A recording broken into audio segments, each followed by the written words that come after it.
Okay, let me just share my screen.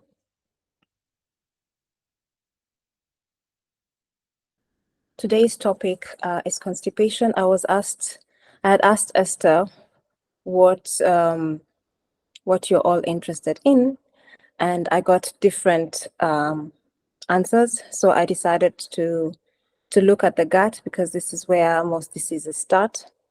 And so one of the issues with the gut is constipation. Yeah.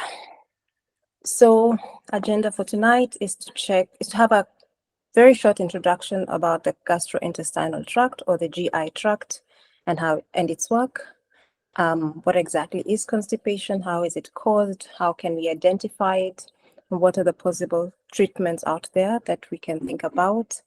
And lastly, just a few recommendations from me.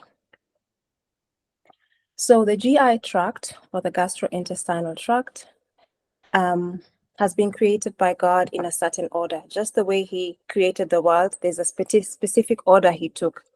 First, there was the atmosphere, the firmament. Then, there was land, there was vegetation, and then there was heavenly bodies, all the way till animals, and then finally the humans. So He created everything that the human would need for survival before He actually created the human. So all these things were created for us, for the glory of God. So the GI tract, you can imagine God was creating it, and He was saying, this is what you are, this is how you will function, this is your scope of work in the human body. This is how you will relate to other body organs and systems, because nothing in God's order of creation operates, or rather is for itself. Everything is beneficial for another creation. This is what you need to absorb and give, and all this for my glory and honor. So I think there's a verse that says that is Isaiah 43 verse 7. I will clearly read it.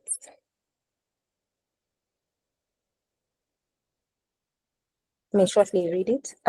It says, even everyone that is called by my name, for I have created him for my glory. I have formed him, yea, I have made him. He's talking about Israel, Jacob. So everything that God created is for His glory, even the GI tract, or the body in itself. So the GI tract is literally the entire digestive system. It starts from the mouth and ends at the anus. All this is the GI tract. So as you can see, it involves the mouth, the stomach, the large intestine, the small intestine, as well as also salivary or secretory organs like the liver, the pancreas. All of this is part and parcel of the digestion that goes on from the moment you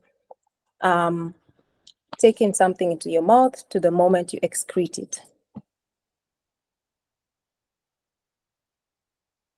So we're not going to look at the entire GI tract for tonight. We're just going to concentrate on the colon. And the colon is the large intestine, meaning it starts at the end of the small intestine here and goes all the way up and then down and then to the rectum and out the anus. So this part that I'm pointing here is the ascending colon. Then it goes into the transverse, because this one goes across. It's called the transverse colon. And the one that drops down is the descending colon. Sorry for that. My phone just made some noise. I need to put it off.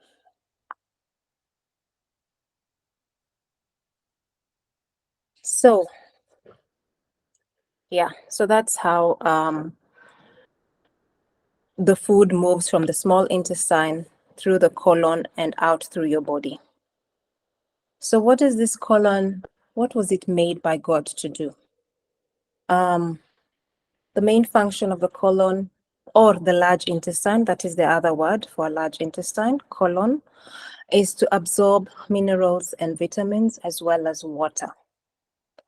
It is also involved in mixing of food against the mucosal wall, mucosal meaning the lining of the GI tract, and assist in the breakdown of remaining carbohydrates that have initially been digested in the mouth, and also in the absorption of vitamin B and K through the mucosa. So there's a lot of absorption that's happening in the large intestine.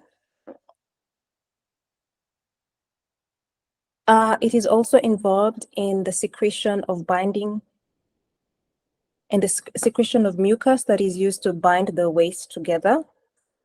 Because we all know when you go to a long call, it all comes out in lumps or in a sausage-like form.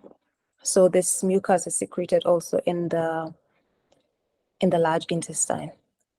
It is also involved in the elimination of indigestible material, dead cells, mucus, and water.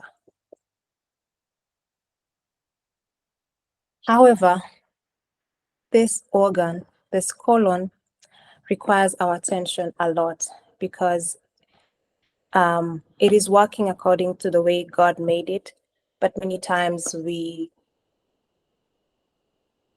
create situations that do not make it appropriate for it to work. We make it dysfunctional, and one of this is a condition known as constipation. So what is constipation? Imagine you have a pipe or a sewer hole, and you can imagine waste is passing there every time through the sewer. If there are things hanging along the wall of this pipe, then nothing will be able to move very quickly or smoothly out. So, or if it is backlogged, as in if it has a lot of accumulation, without the presence of something to make it move smoothly, it will not be able, as in whatever waste is passing through will not be able to move through. But if it is clean and whatever waste matter is passing through, then it will be, there won't be any accumulation of that within the sewer. So constipation is actually a condition in which it is difficult to empty the bowels.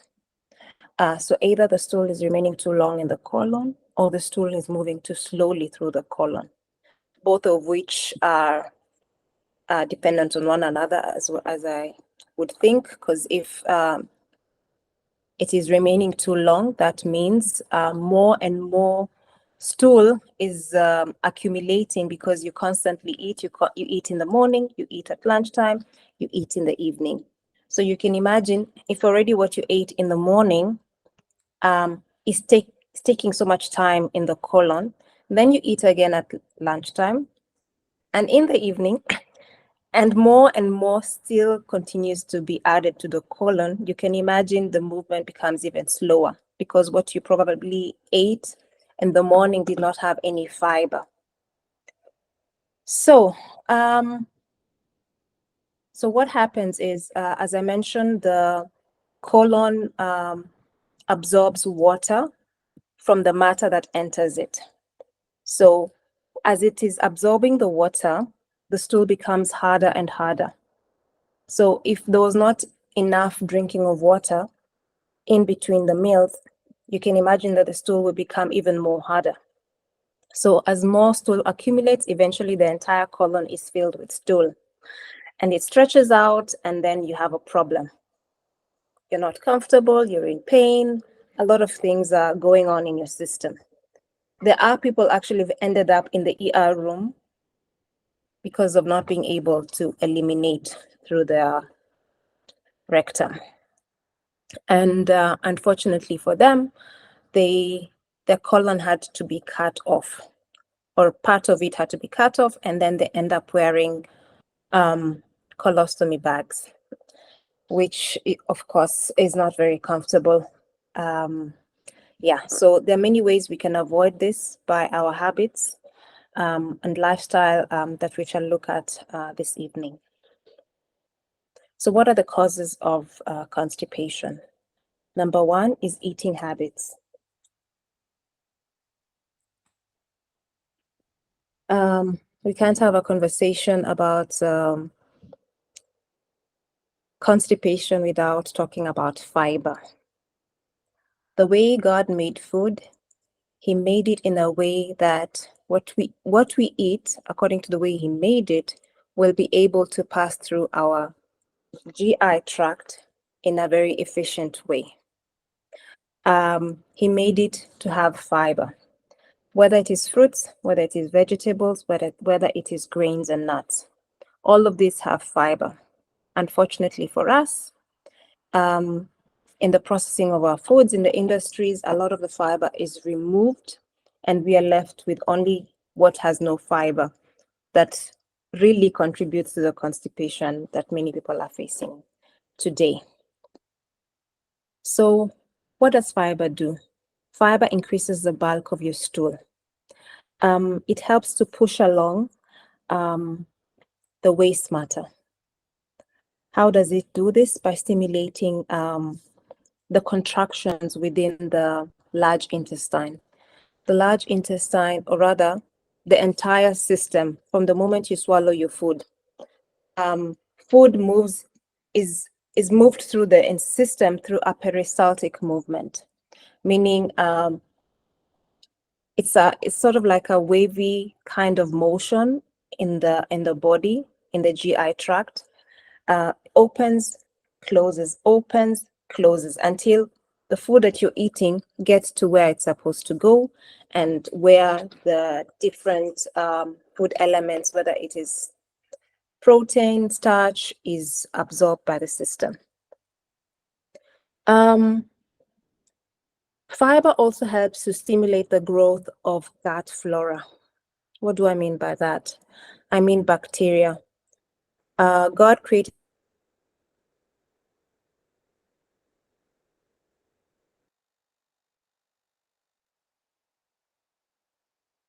a way that in our system. One of these bacteria is known as the bifidobacteria. The colon actually has 700 known species of good bacteria inside of it. So fiber actually helps to stimulate this. So fiber is really good for your system. Another cause of constipation is insufficient water intake. Water is necessary for every function in the body. Every organ requires water for it to function. For the absorption of nutrients into your blood system, water is necessary because it makes the vessels, the capillaries, very permeable, meaning vitamins and minerals and any good stuff that the body needs, it makes it easier for them to pass through. And remember, the colon's function is to absorb water. So if you're not taking enough water, then of course, more water is just being reabsorbed in the colon, and it's making the stool even more harder. So sufficient water intake helps the movement of the waste matter through the colon. Thirdly, a cause of constipation, I would say, is ignoring nature calls. Many of us, we live in a world that is very fast moving. So sometimes we find ourselves in conversations, or we're doing something that we think is very important, but our body needs to go. And then we decide, oh, let me suspend it to maybe an hour later, 2 hours later. And by the time you know it, you don't even feel like going for a long call again because you ignored the call at the beginning. So more and more just keeps backing up into your system. Then there's lack of exercise. Exercise helps to improve mobility and the frequency of the contractions, of the peristaltic contraction in your colon. So exercise is really good. Then there's emotional stress. You can imagine trying to go to the toilet when you are in so much stress. So your muscles around the pelvic area, around the rectum are not relaxed. So you find it hard to release or to eliminate the waste matter from your system. And then there are toilet habits. I will show you an example of this as we go along. And then there are medications.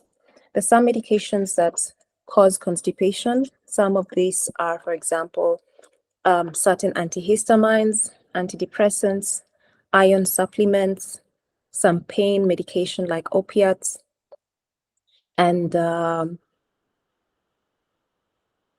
even operations along the abdomen. Many times, I don't know if some of you have experienced that, but surgeries tend to cause constipation. And I think it's because we're interfering with the body system. So the body is in some sort of shock that something interfered, and then it's not able to function for a few days. And so constipation kicks in. However, doctors usually prescribe some drugs after every operation to help with the movement of waste matter. Then there are some body conditions that I can't remember the exact name, but there are some which cause constipation in the system. But these are rare conditions. It's not common conditions. Yes. So how would you know that you're going through constipation, apart from not being able to pass stool? Of course, you have a hard stool, you have infrequent bowel movement, you have low appetite because of the backing up in your system, in the colon. Another symptom is bad breath, because as more and more is backed up in the colon, the more food or waste matter stays in your system, the more it starts to rot. Let me just use the word rot, because imagine your body has a temperature is about 36, 37 degrees. It's warm in there. The longer the food takes inside, the more it starts to, what's the best word for it? It starts going bad inside your system. And so toxins are produced. And these toxins can be reabsorbed into your system and cause that bad breath to move all the way from your colon through your esophagus and out of your mouth. And that can be quite uncomfortable. Then there is tiredness and lack of sleep, and bloating, a lot of bloating. Also, weight gain can be witnessed. A coated tongue, which is a sign of intoxication from the toxins in the colon. But that doesn't always mean that it is constipation. You can also have a coated tongue due to a bacterial infection. Depression can kick in, headaches, various pains around the abdomen, passing of gas, or also not being able to pass gas because of the colon being backed up. And lastly, as I mentioned, auto-intoxication, the toxins coming from being produced in the colon and being reabsorbed back into your blood system. So how does the stool that is passed out, how would you be able to recognize it as constipation? So from below this table, type 7, the very liquid consistency is severe diarrhea. Mushy consistency with ragged edges is mild diarrhea. Soft bloobs with clear-cut edges. This is an indication of that the food that you ate was lacking fiber. And a normal stool would have the structure of a sausage, either a smooth sausage or a sausage that has a bit of cracks in it. While mild constipation would be a lumpy sausage-like structure. And finally, severe constipation is when you experience very hard lumps that sort of look like cement or something like that, if you can imagine, because cement is very hard. So this is a stool chart from Bristol that explains how we can be able to identify stool. To say what kind of stool is actually constipation, apart from the feeling that you get when you go to the toilet. Yeah, so what can we do? Or what options are there to counteract the experiences we go through when we get constipation? So one of them is having a bath and a massage to the abdomen. In the direction, of course, remember I said we have the ascending colon, the transverse colon, and the descending colon. So the ascending colon starts on the right side from your appendix going up and transverse across your belly and down towards your rectum. So of course, as you're massaging to make sure that you're massaging in that direction. Taking a bath, a warm bath, helps to relax the muscles around the abdomen and might help to activate that bowel movement for you. Moderate exercise after meals is also very good because it also activates and stimulates that movement of food within your colon. Another thing is that many people usually eat and drink together, or they lie down immediately after food. And this does not really help the digestion because although this is not the period of when the food is in your abdomen, it will affect the food that is digested in your stomach. So food enters into your mouth, goes to the stomach where it is broken down. This is for protein because starch is broken down in your mouth. So when you sleep immediately after food, there's hydrochloric acid that is being produced to break down the protein in your body.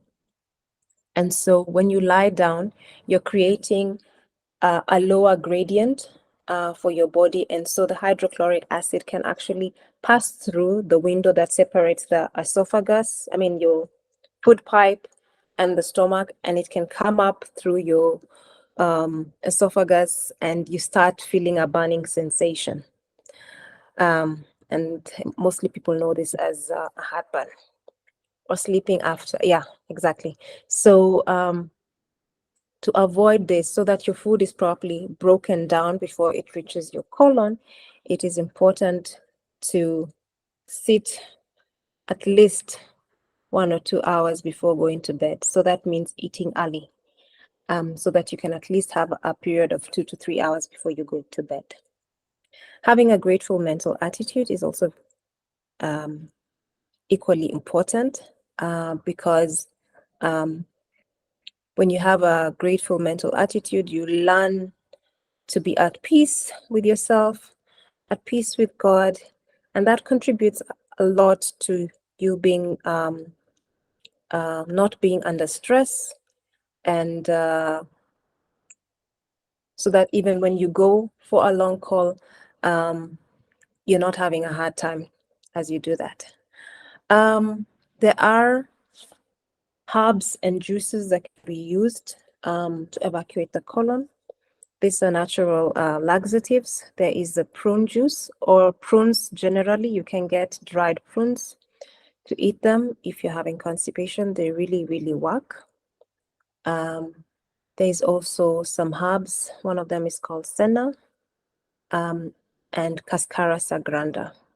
Both of them work equally good. However, senna is more bitter and more harsh than cascara sagranda. So senna has to be mixed with a calming herb, for example, fennel seeds or ginger, so that it does not feel so harsh in the stomach. It causes very strong contractions in the abdomen, so it can feel a bit painful, but it is doing that as it's trying to remove the waste matter, to push it out of the system. So it has to be mixed with a calming agent. Also, what helps to evacuate the colon is consuming fiber in form of chia seeds or psyllium husk. Psyllium in English is called, in German is called, let me remember, Flohsamen. I'm sure you've seen them in the health shops. So this one has to be mixed with water, and it has to be drunk immediately after because it becomes very solid in a few seconds. Bentonite clay is also good for that. Other treatments that are very good are probiotics. Remember at the beginning I said that fiber helps to activate the good bacteria in your system, which is good for your colon and for the movement in the colon. So whenever you happen to be prescribed for antibiotics, it is good to replace good bacteria in your system. Why? Because they are there for a purpose and they are there to help assist in the work of the colon. Antibiotics usually kill this good bacteria, and so you are left without any protection or any workforce in your colon, let's say it that way. So some of the good bacteria that we can take are sauerkraut. I'm sure you know about it, and also probiotics. Probiotics are certain pills that you can buy from the health food shop. They're usually in a range of millions of bacteria. So do not be alarmed to see 4 billion, 5 billion, 10 billion within that packet. So, however, it is good to take them 3/4 of an hour, 45 minutes before your food, because if you take it with your food, it can be killed by the hydrochloric acid in your stomach, because anything that enters your stomach for digestion, hydrochloric acid is produced to break it down and also to kill any bacteria that is not from the body.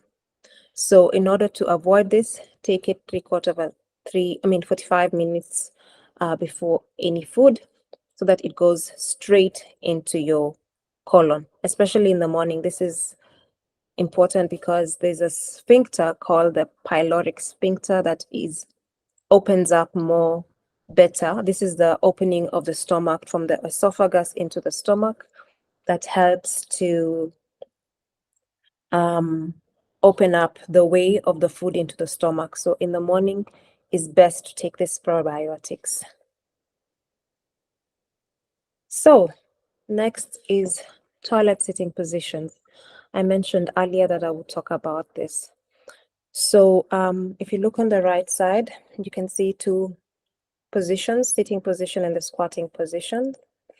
The sitting position is at a 90-degree angle, which is the top left picture, in which we have our normal toilets nowadays. Unfortunately for this position, as you can see in this picture, this is the rectum where all the fecal matter has accumulated, and then a signal is sent to your mind that you have to go to the toilet.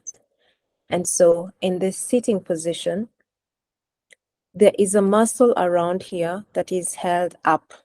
And this muscle, known as the puborectalis, is very important, because imagine you're in the train and all of a sudden your body gives you the signal that you have to go for a long call. So without this puborectalis muscle, you would not be able to hold it until you get home. So this puborectalis muscle is quite important. However, when you go to eliminate the contents in your rectum, this sitting position is not quite helpful, because the waste matter is not easily able to flow out of the anus, as opposed to the squatting position, where you can see here the way is quite more open and it's not restricted. It's not choked up like in the sitting position. So this squatting position here enables the elimination to be faster and easier and without strain. Because many people do strain when they are evacuating waste matter from their system. But how do we achieve this when we have such a kind of toilet in our homes? How do we do it? Because this position can only be attained if you have a latrine, the squatting position. What we can do is buy ourselves something known as a squatty potty. It's more like a stool that is halfway the size of the height of your toilet. And it enables you to sit in a position in which you are at a 45-degree angle. Remember, this other position is more of in a 90-degree angle. However, when you use the squatty potty, you have this 45-degree angle. And so you open up that muscle here, the puborectalis muscle, to be able to release the waste matter out of your system. So having a stool is quite helpful. If you don't have a wooden stool, you can also look for a small bucket or basin that is not so high, where you can put your feet up. So it doesn't have to be something expensive, it just has to be practical. And this is really, really helpful. Sometimes you can sit there in that position and you don't even remember having that. Remember that you actually eliminated everything until you wake up and you realize, oh, my body is done. So having such an angle while eliminating the waste matter really does help. Other treatments that you can do, because sometimes we try so many methods and we're still not evacuating anything. One of them is doing an enema. Here you can see this is an enema bag in which warm water is filled, the temperature of your body. It is hung on something that is higher, because it is done while you are lying down, either on the floor or on a bed, and the bag is hung somewhere above so that to create a gradient where the water would flow from the bag into your rectum. So this other end of the enema is usually lubricated and inserted into your anus. And then water is opened up and is released into your colon. So it doesn't stay there for so long, just stays there for some time, where the person can do a few movements to help in moving the water through the colon, and soon, very, very soon, your body will want to evacuate that water. And with that water will come out also waste matter. Sometimes it's not just even a water enema. It can also be another form of enema. For example, a particular herb that has been put in the water, or I'm trying to think what other kinds of enema. Even a chlorophyll, the green stuff from leaves can also be used to do the enema. But water, of course, is mostly available, is less expensive, and quite also very efficient. Another way would be to use castor oil compresses on the abdomen.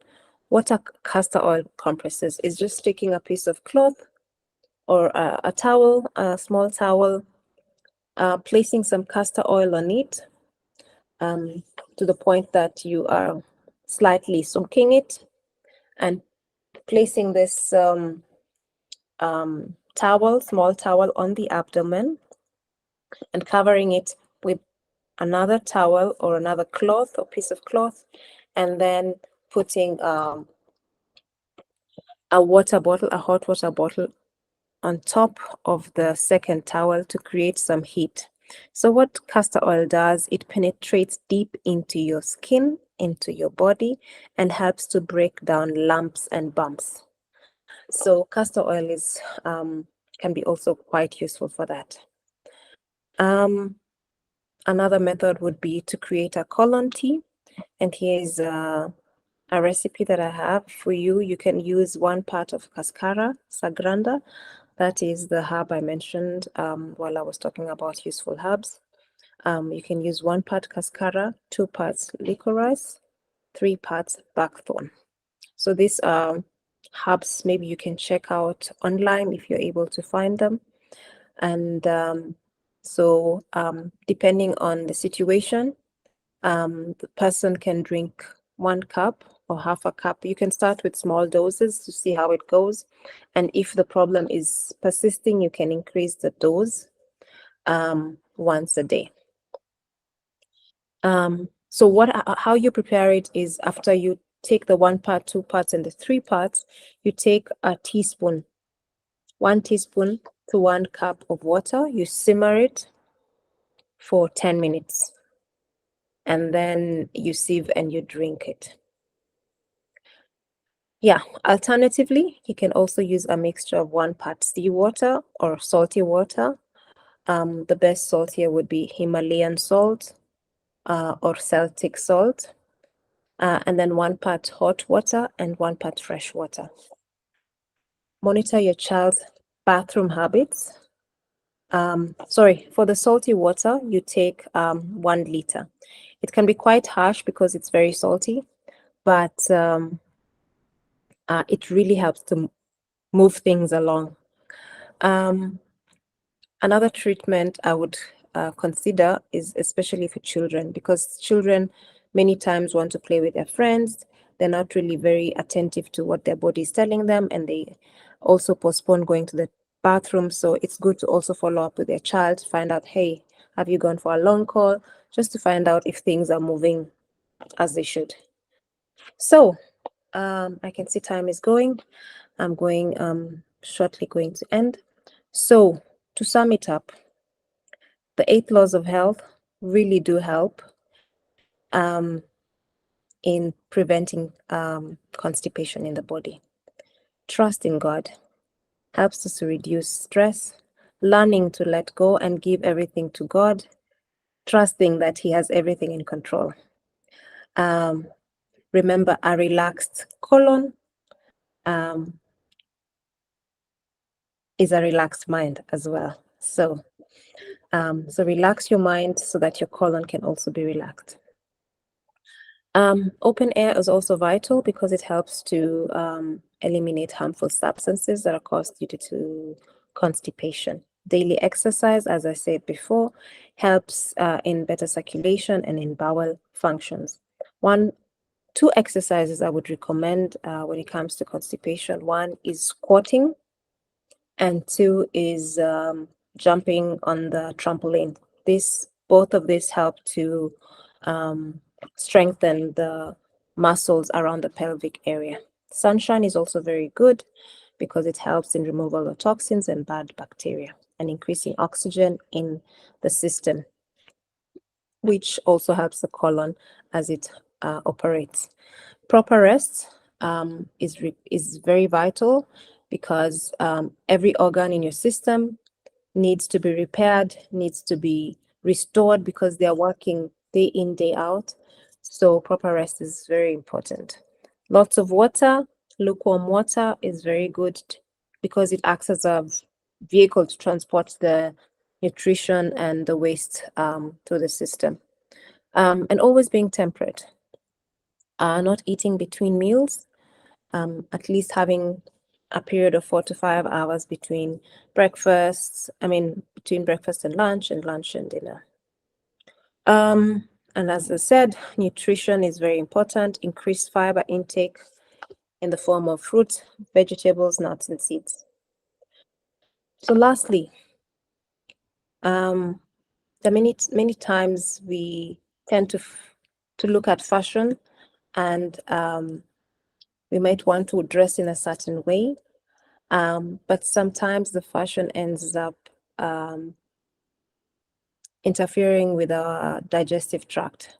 So you can imagine the colon is trying to work to do its best, but we are tightening it up in that area such that it's not able to help the waste matter to move in the best way possible.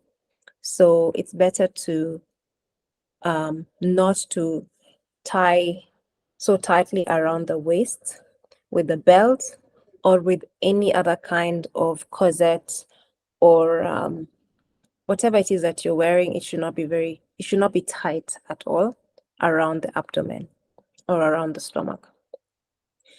I urge us all to decrease and eventually eliminate processed food because they do more harm than good in our system, and they create problems that should not actually be there.